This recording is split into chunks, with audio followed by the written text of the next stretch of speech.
Hey guys, quick video for you today. Request from a client who asked me about goal setting and could I do a quick video on how you go about setting your own goals and what's realistic and what's not realistic. So I'm just going to ramble on about this. It's just going to be a straight edit, upload, nothing really fancy with this video, guys. But when you're setting a goal, you want to make sure that it's specific to you, okay? It's got to be realistic and it's got to be time bound. So it's got to be something that you can achieve within a set amount of time, and it's got to be smart, as the acronym goes, okay? Um, so for a specific goal, if it's fat loss or muscle building, okay, for example, you can't say you want to uh, be massively losing fat and gain a massive amounts of muscle at the same time.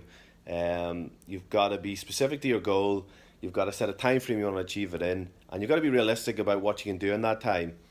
Now, with being realistic, an easy example. So, say if you want to lose, say if you got 4 stone to lose, your first goal you could set could be a 12-week goal.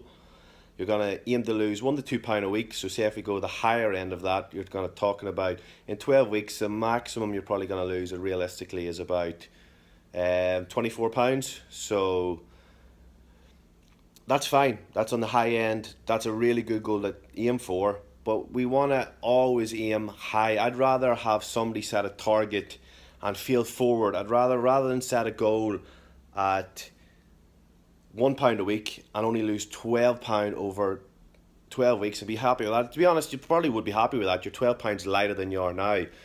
But I'd rather you set that goal of £2-3 a week and aim big and fall forward. So even if you don't get to the £36 if you set it at £3 a week, or the 24, you'd rather lose £18 in 12 weeks, aiming to hit that £24, than aim low and aim for £12 and hit £12.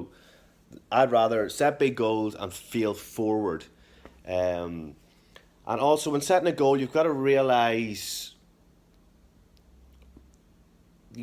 what your potential to hit that is. Okay, so for me, if I set a goal of being as big as I can and aiming to gain a lot of body fat, I've got to realize that I'm gonna add some or gain a lot of muscle. Sorry, if I set that goal to gain a lot of muscle, I'm gonna gain some body fat with that. I have gained some body fat, as you can probably tell from my face. Within that muscle building goal as well, if I set a goal to be like Mr. Olympia, that is never fucking gonna happen, okay? I don't have the genetics for it. I could maximize as much as I can from the training side of things and really push myself, really up my calories and try to gain as much muscle as possible in an off season. But am I gonna look like Phil Heath at the end of it? No. Same way when I'm dieting, I can look at improving my abs, for example, making them thicker, making them pop more, because I've got very shit abs, to be fair. But are my abs going to look like Ryan Terry's at the end? Absolutely fucking not. That's just different level. So you've got to realize what your potential is, and you've got to not compare yourself to anyone else. Even if it's a friend who's dieting, you cannot compare yourself to them and say, oh, I want to look like him or her at the end. You've just got to get your maximum out of this. Like all these people on Instagram who you're looking to look like, they've been doing this for years and years and years, and they've probably got elite genetics. So you've got to make sure you're not comparing yourself to anyone else. Set specific, realistic and time-bound goals, and just make sure you hit it. And like I say, feel forward rather than set a small goal and just about hit it. You want to aim for that big goal, and if you don't hit it, at least you've done your best to get to that goal. Okay guys, so that's a quick one. Hopefully it covers everything. If you have any questions or anything, you can drop me an inbox, but this one's for you, Caroline.